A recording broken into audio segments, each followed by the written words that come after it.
Hello friends, good morning. কেমন আছো তোমরা সবাই? আশা করি সবাই খুব খুব খুব ভালো আছো। আজকে আমি আরেকটি নতুন রেসিপি নিয়ে তোমাদের কাছে চলে এসেছি। আর সবার প্রথমে জানাই কিচেন উইথ পাপিয়াকে আপনাদের সবাইকে স্বাগত জানাচ্ছি। তো আজকে এখানে আমি 4 পিস কাতল মাছ নিয়েছি। এই কাতল মাছের আমি একটা রেসিপি বানাবো। রেসিপিটির নাম হলো দই কাতল। তো চলুন কিভাবে রেসিপিটি করি দেখে নেওয়া যাক। তো সবার প্রথমে আমি আগে পেস্ট তৈরি করব, সব মশলা দিয়ে একটা পেস্ট তৈরি করব। চলুন দেখে নেওয়া যাক কি কি পেস্ট এখানে লাগবে। মশলা তৈরি করার জন্য আমি প্রথমে এখানে দিয়ে দিব 1 চামচ জিরে গুঁড়ো, দিয়ে দিব ধনে গুঁড়ো, নিয়েছি এখানে আমি পোস্তটাকে আমি ভালো করে ধুয়ে নিয়েছি। এবার এখানে আমি নিয়েছি 4 মগজ, কাজু আর 2টো শুকনো লঙ্কা। এগুলো আমি ভালো করে আগে থেকে ধুয়ে ভিজিয়ে রেখেছিলাম। এগুলো আমি এখন দিয়ে দেব। এবার দিয়ে দিব টমেটো,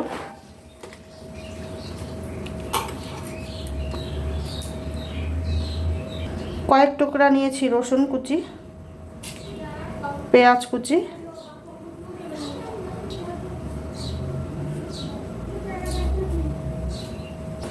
দিয়ে দিব আদা কুচি। এগুলো সবগুলো আমি এখন পেস্ট করে নেব। পেস্ট করা হয়ে গেছে। এখন আমি চলে যাব কড়াইয়ের দিকে। গ্যাসটাকে ধরিয়ে দিচ্ছি। কড়া গরম হয়ে গেছে, দিয়ে দিব সাদা তেল। তেল গরম হয়ে গেছে, আমি এখন দিয়ে দিব গোটা গরম মশলা,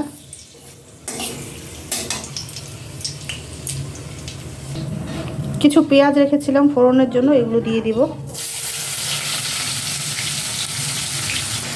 পেঁয়াজ ফোড়ন হয়ে গেছে, মানে ভাজা ভাজা হয়ে গেছে।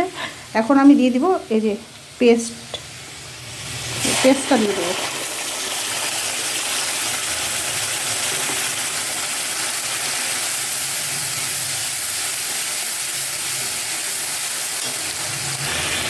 দিয়ে দিব স্বাদ মতো নুন।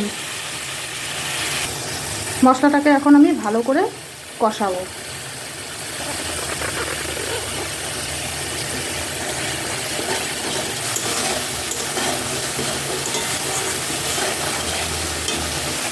মশলাটা দেখুন আমার ভালো করে কষানো হয়ে গেছে, তেলও ছেড়ে দিয়েছে।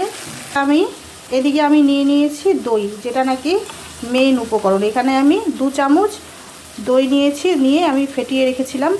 এখন আমি এই মশলাতে দিয়ে দেব। দইটা দিয়ে দিলাম, দিয়ে আবার ভালো করে কষবো।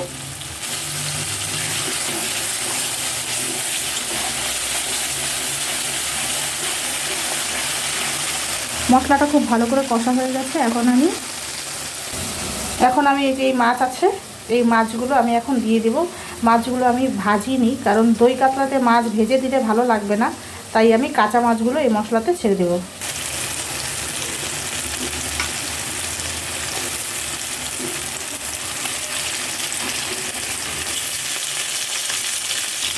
ভালো করে এখন নেড়ে নেব।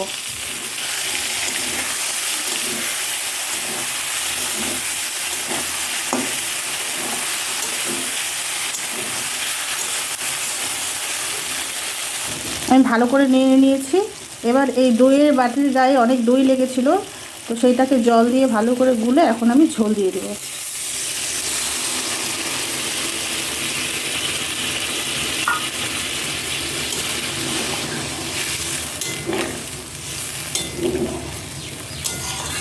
বন্ধুরা, আমি এখন কিন্তু এই ঝোলের মধ্যে কিন্তু আমি হলুদ অ্যাড করিনি।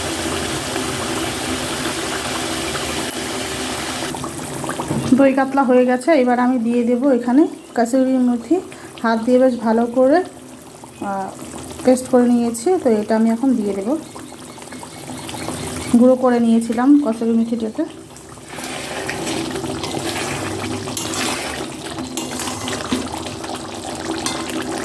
আর দিয়ে দিব অল্প একটুকু গরম মশলা।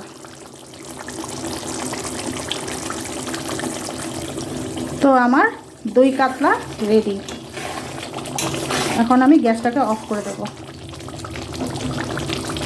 তো বন্ধুরা, আমার রেডি দই কাতলা। আমি ওপর দিয়ে অল্প একটু পুদিনা পাতা আর একটা লঙ্কা দিয়ে গার্নিশিং করেছি।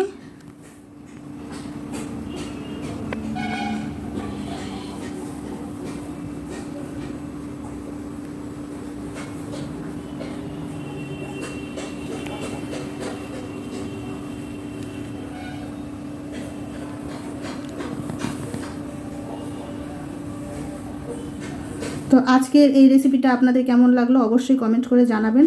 ভালো লাগলে লাইক, শেয়ার, কমেন্ট আর সাবস্ক্রাইব করে দিবেন। আর হ্যাঁ, যারা আমার পেজে নতুন তারা অবশ্যই কিন্তু ফলো করে দেবেন। তো আজকের মতো এই পর্যন্তই, নিয়ে আসবো আরও ভালো রেসিপি। তো আজকের মতো এই পর্যন্তই, টাটা, বাই বাই।